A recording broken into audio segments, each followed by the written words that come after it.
They laughed, not nervously, not politely. They laughed like gods who believed nothing could go wrong. In the center of the great hall stood Baldr, radiant, untouched, glowing like a living sunrise trapped in flesh. Gold reflected off his skin. Firelight danced in his eyes. A spear struck him first. It hit his chest and fell harmlessly to the floor. Another followed. Then another. Axes, swords, stones hurled with drunken force. Nothing pierced him. Nothing slowed him. The gods erupted in joy. Thor laughed loudest. Odin watched silently. Loki smiled without warmth. Baldr stood still as a statue, letting the weapons crash against him. Not because he was brave, because he couldn't be hurt. Then something small cut through the noise. A dart, thin as a needle, barely worth noticing. It slipped between laughter and breath, between confidence and fate. It struck Baldr's chest. This time there was no bounce. The light inside him flickered. His breath stuttered. His knees buckled. The hall went quiet. Baldr collapsed onto the floor, his golden blood darkening the stone beneath him. No one spoke. No one moved. The game was over. This was no longer sport, no longer fun. This was a corpse at the feet of the gods, and the most horrifying truth, everyone there had taken part.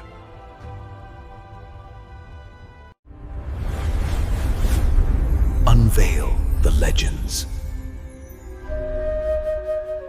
Baldr's death didn't come from nowhere. It began with dreams, dark ones, dreams where the sun dimmed, where laughter faded, where he lay cold beneath the earth.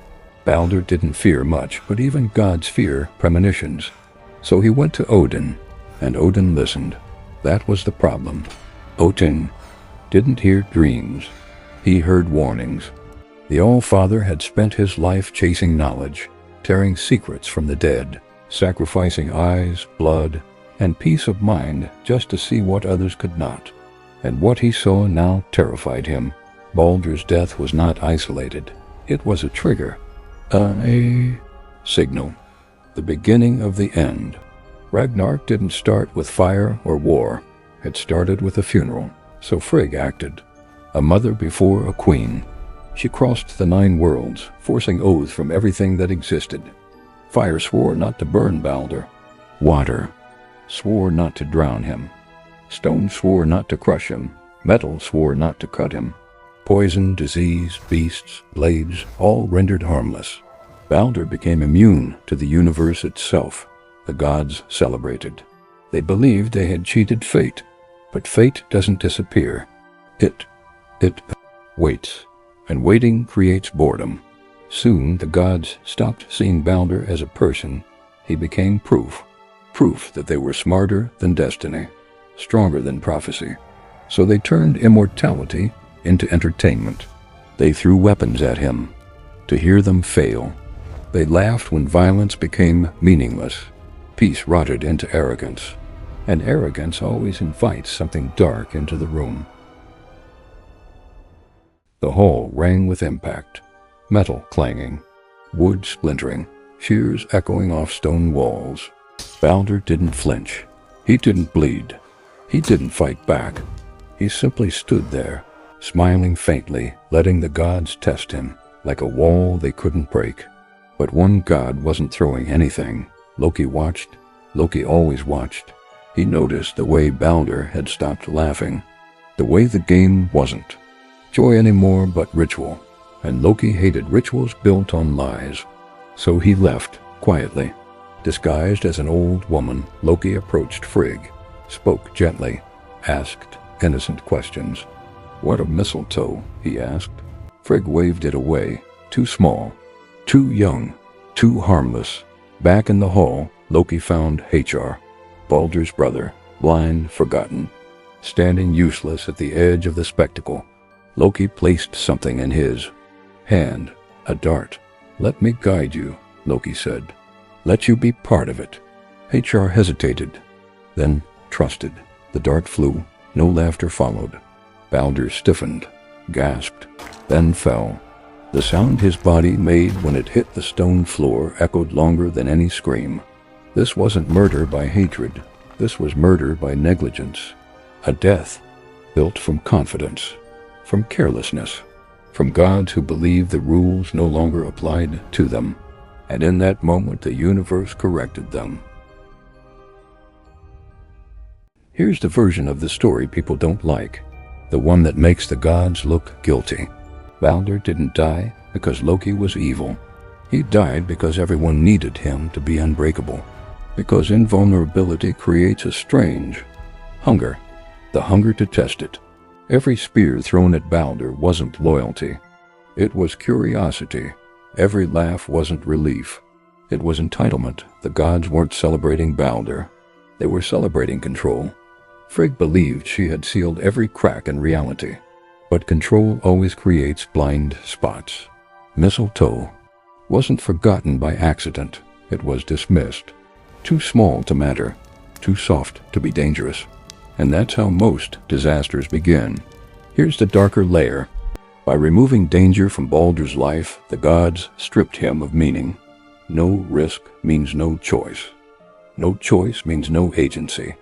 Baldr became a living monument, admired, untouched, and fundamentally alone. Loki saw this isolation, a god praised by everyone, understood by no one. And in Norse myth, isolation is a death sentence long before the body falls. Loki didn't invent the weakness, he discovered it. There's a darker theory whispered among scholars of myth, that Loki understood something the others refused to face. Baldr could not exist forever, not in a cosmos built on cycles. Birth, growth, decay, end. A god of pure light, untouched by harm, was a violation of the system itself. Baldr wasn't a savior. He was an error, and errors don't survive long. Loki didn't break the world. He forced it to correct itself. That's why the murder doesn't feel triumphant. It feels surgical. One strike, one flaw, one moment. And suddenly the illusion collapses. The gods weren't betrayed. They were exposed. Death changed everything. The gods panicked. Not because Baldr was gone, but because death had returned. They sent messengers into the underworld, begged Hel for Baldr's release. She agreed. But Hel never gives gifts. She makes bargains. Everything must weep for him, she said. Every living and dead thing, and the world obeyed. Rocks wept, trees bent and cried sap, animals howled. Man and gods mourned. The cosmos itself grieved. Everything except one voice. A giantess named Frigg. She stood dry-eyed, unmoved. I will not weep, she said. So Baldr stayed in the grave. Later the truth surfaced. Frigg was Loki in disguise. The trickster didn't just kill Baldr. He sealed his absence. And the irony deepened. The god of light became a ruler of Hel's dark halls. The most beloved god was removed from the living world, and Asgard learned a lesson too late. You can't undo death by bargaining with it. You can only delay it, and delay always comes with interest. Baldr's death fractured the gods. Trust dissolved. Paranoia loomed. The countdown to Ragnarök had begun, not with a battle, with regret. Baldr's story isn't about mistletoe.